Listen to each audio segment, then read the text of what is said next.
Welcome back to Dark Clues, where real crimes meet real mystery.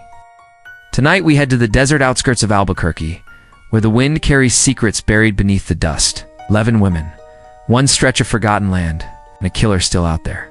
This is the haunting case of the West Mesa Murders. Let's get into it.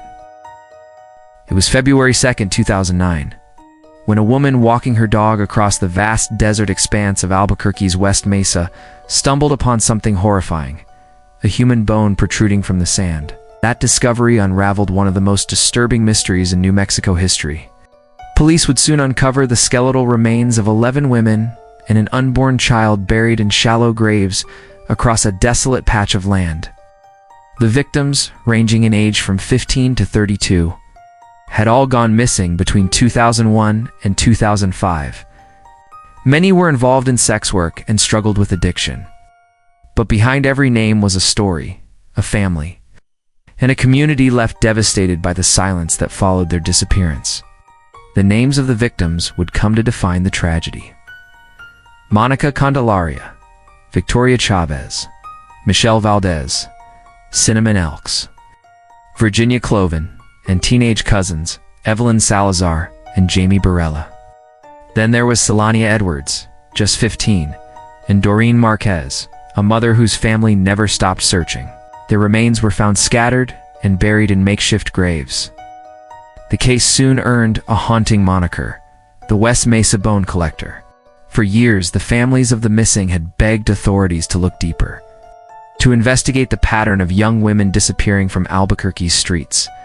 But the city, plagued with crime and resource constraints, never fully connected the dots, until it was too late. The desert had hidden their secrets well.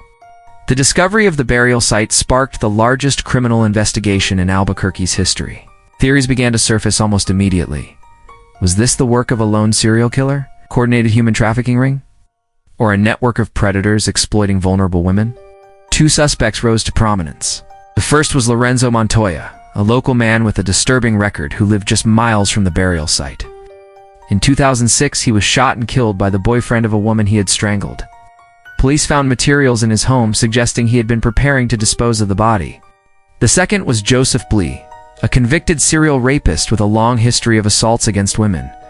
Investigators even found plant material at the burial site linked to a location Blee had access to.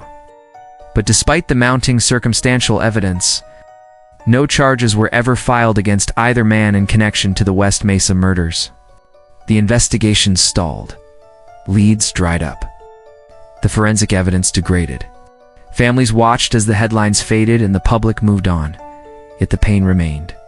Community activists, particularly those working with Street Safe New Mexico, rallied to bring attention back to the case.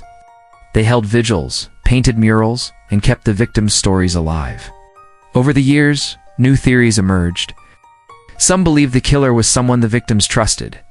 Others suspected organized crime or human trafficking syndicates. The idea that multiple perpetrators were involved became more plausible as time went on. In the absence of concrete answers, speculation became the only fuel keeping the case alive. In a frustrating twist, cadaver dogs alerted on a nearby property years after the initial discovery. Ground-penetrating radar showed anomalies beneath the basement floor.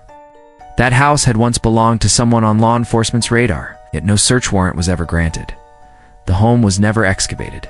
Another potential lead, another door slammed shut. As of today, no one has been charged in the murders. The case remains open. The city still offers a $100,000 reward for information leading to an arrest. But for the families of the women lost on West Mesa, no dollar amount can compensate for the years of grief and questions. The West Mesa murders exposed not only a predator, but a failure of a system that let vulnerable women fall through the cracks. In Albuquerque, the desert wind still blows over the West Mesa, covering and uncovering pieces of a story yet to be fully told. 11 women and an unborn child cry out for justice from beneath the sands. Their silence haunts the city still, a reminder that somewhere out there, someone knows the truth. And until that truth comes to light, the shadows of West Mesa will never rest. If this story left you unsettled, hit like, subscribe, and tap the bell so you never miss the next unsolved mystery. What do you think happened on the West Mesa? Was it the work of a lone predator? Or something even darker? Drop your thoughts in the comments. Till next time, stay sharp, stay safe, and keep digging for the truth. This is Dark Clues, signing off.